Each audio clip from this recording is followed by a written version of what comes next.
os sites de notícia costumam se esforçar aí para bloquear os bots. A não ser que esses sites de notícias sejam sites da direita. Aí parece que os bots são muito bem-vindos. É o que quem vai contar isso aqui pra gente é o Marco Gomes no plantão do Meteoro.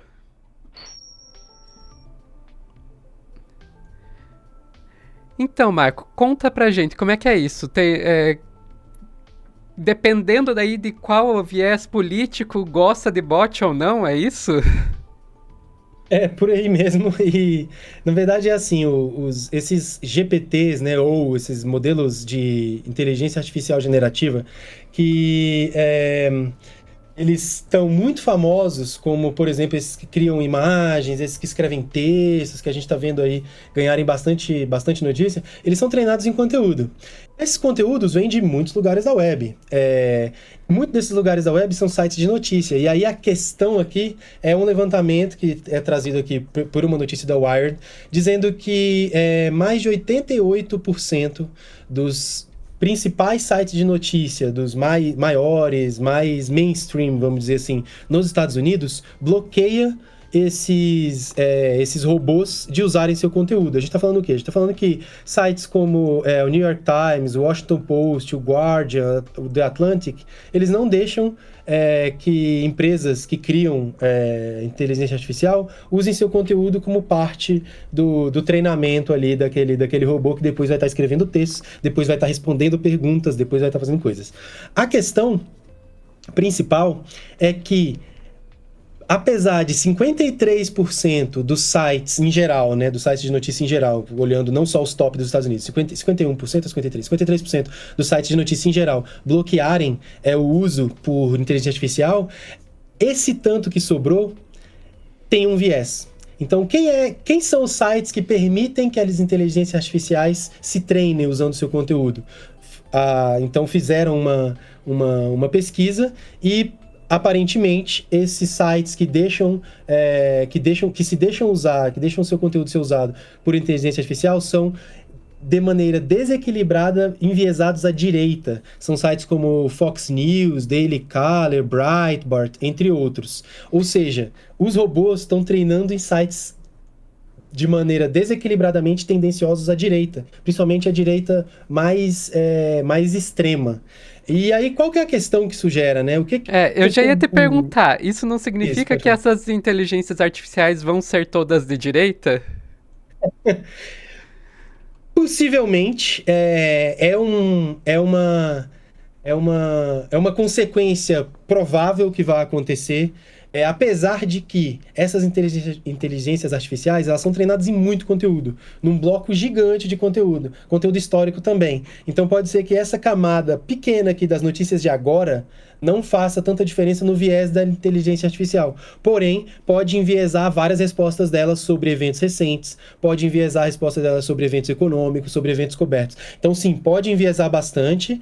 E mais interessante até do que isso é o que acontece numa sociedade que, a partir de agora, começa a construir os seus blocos de conhecimento a partir de um conteúdo mais enviesado à direita, né? Como fica essa sociedade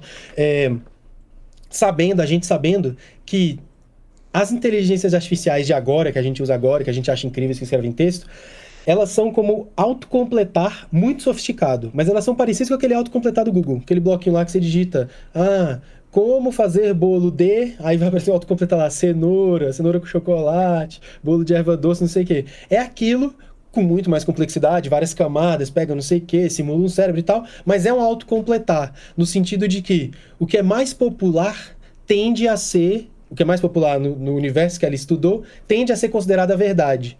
O que não é assim que a realidade funciona. A nossa realidade não é assim, é verdade o que mais gente acredita ou não. Existe uma realidade objetiva, ou não existe, dependendo de que filosofia você quiser aplicar, mas o ponto é, se a gente acredita ou não acredita, não muda o objeto, né? Então, na inteligência artificial, se a gente alimentar ela com muitos conteúdos de direita, ou se a gente alimenta ela, um caso clássico, com um histórico que diz que as pessoas de certos jeitos cometem têm certos tipos de comportamento, essa inteligência artificial começa a automaticamente classificar desse jeito que ela foi treinada por conta do histórico dela. Então, se ela começar a comer, né? Eu gosto sempre de usar esses termos assim, mas se ela começa a comer muito conteúdo de direita, principalmente conteúdo de extrema direita em sites como Breitbart, Daily Caller, Fox News, ela vai começar a considerar aquilo como a realidade, e quando fizerem perguntas para ela pode sim se enviesar daquele jeito. E mais do que isso, né? Isso mostra também um desequilíbrio na mídia, assim, tipo... As táticas e o jeito que a extrema-direita opera no mundo é um jeito muito de vanguarda. Tipo, saiu as AIs, eles estão botando o conteúdo deles para ser comido pelas AIs, mano. E é isso aí, e se financia de outro jeito, saca? Eu acho isso perigoso. Interessante. E agora que a gente sabe que isso está acontecendo, você acha que vai existir algum tipo de esforço por parte das empresas que estão aí por trás dessas inteligências artificiais para corrigir esse viés, ou deixa que seja assim mesmo? É bem difícil tentar prever, né? Porque existem tantas questões políticas em torno dessas ferramentas agora, elas estão em volta de uma disputa de poder enorme, né? Então, sim, essas empresas, elas vão tentar manter, imagino eu, né? Principalmente por conta dos investidores e de quem as controla, elas vão tentar manter uma aura de neutralidade, mas neutralidade não existe e a tendência é que se mantenha o status quo, né? Então, assim, eu acho que eles tentarão manter as estruturas para manter as coisas como estão, para não fazer quebras muito drásticas, mas a ideia é manter o controle em quem tem o controle. A ideia é que essas AIs, todas elas estão lutando para ver quem é que vai ser a interface entre humanos e máquinas, porque o jogo que eles jogam no Vale do Silício é o jogo do winner takes all. O vencedor leva tudo. É assim o jogo do aplicativo de pedir carro, que é aquele lá que é quase o mundo inteiro. É assim o aplicativo de pegar quartos e coisas em hotéis e apartamentos e tal, quando você vai fazer uma viagem curta. É o mesmo aplicativo quase que no mundo inteiro. É assim o negócio da busca, né? Você vai buscar alguma coisa na internet, como fazer receita de bolo de cenoura. Você normalmente vai no mesmo buscador. Então essa é a tática deles, é a tática do winner takes all. E essas empresas todas, elas estão sendo apadrinhadas por uma das gigantes, algumas apadrinhadas pelo Facebook, algumas apadrinhadas pelo Google, outras pela Amazon e assim por diante. Todas elas, essas grandes que a gente vem vendo lidar com inteligência artificial através dessas startups, tipo a OpenAI, todas elas estão tentando ser o vencedor. E a que for vencedora é a que eles esperam, essa é a tática deles, não sabemos se assim vai se comportar a realidade, mas esse é o manual que eles seguem. O manual que eles seguem vai ter uma que vai ganhar, e essa uma vai ser a que vai estar nos aparelhos de todo mundo. E aí em breve vai ser no óculos, que a gente vai falar com o óculos vai responder pra gente, vai ser o próprio celular, que a gente vai falar com o celular, não sei. Mas a ideia é que todas elas querem ser a vencedora, e para ser a vencedora ela vai tentar ser plataforma, ela tenta não quebrar, não entrar em guerras, não, sabe? Ela tenta manter ali o equilíbrio e só suplantar alguma ferramenta que já aconteça hoje. Hoje essas ferramentas são principalmente o browser e o navegador da web e o buscador, né? E a rede social também. Hoje as inteligências artificiais querem substituir essas três ferramentas para que a gente pergunte as coisas para a inteligência artificial, para que a gente planeje as coisas na inteligência artificial. E aí uma delas quer ser a vencedora de tudo. Uma delas acha que vai conseguir. Então, para isso eu acho que elas não vão tentar quebrar muita coisa não, mas isso também é pura suposição minha aqui, pela minha experiência, né? E a gente vê que existe aí um certo histórico em muitas dessas empresas de tecnologia de ter esse tipo de viés, né? Eu lembro, por exemplo,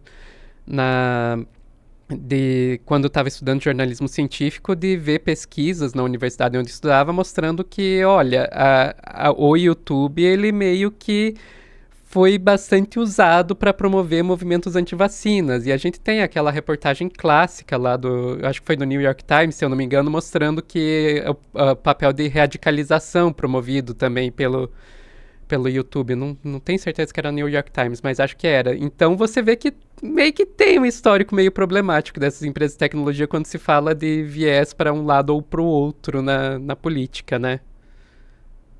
E as empresas de tecnologia, elas têm essa questão, porque elas estão assim, elas têm uma estrutura muito liberal, economicamente liberal, fundado no Vale do Silício, num neoliberalismo, diria, borderline anarcocapitalista. Então, assim, a mentalidade do Vale do Silício é uma mentalidade de individualismo, de resolver as coisas sozinho, o núcleo e separar as coisas em pequenas partes para resolver as pequenas partes. E aí o grande a gente vê depois, nem interessa como o grande vai ficar desde que a gente resolva aqui essas pequenas partes. Então, se eu quero ir daqui para lá, eu vou chamar um carro com um aplicativo, é o jeito mais simples de resolver. Não interessa se sistemicamente isso já é comprovado, esses tipos de aplicativos de pedir carro e de transporte individual aumentam o congestionamento nas cidades. Olha que louco.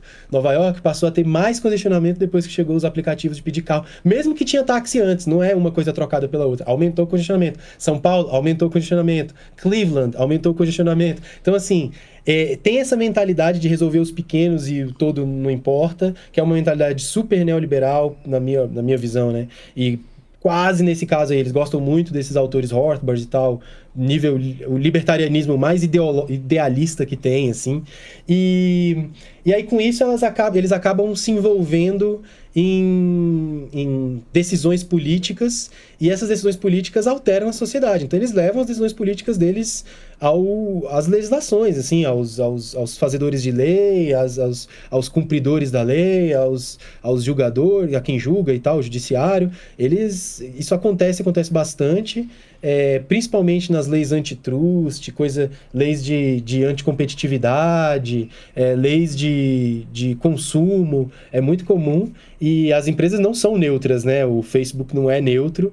E ele tá eu comecei a falar disso tudo para falar que ele tá nesse meio, porque são posições profundamente conservadoras, mas que os conservadores odeiam e falam que é progressismo, né? Então falam que o Facebook é progressista, que a mídia é progressista, enquanto os próprios supremacistas brancos usam a plataforma para transmitir os seus ataques ao vivo, sabe? Então o Facebook não derruba os grupos de supremacia branca, não tira os vídeos do ar na velocidade que precisa tirar, e ainda assim é acusado, jogado, né, para a esquerda porque é progressista, sendo que as ações, na minha opinião, não são, né? Então, essas empresas de tecnologia têm por estarem nesse mundo libertário que às vezes parece defender direitos LGBTQIA+, às vezes parece defender igualdade racial, só parece.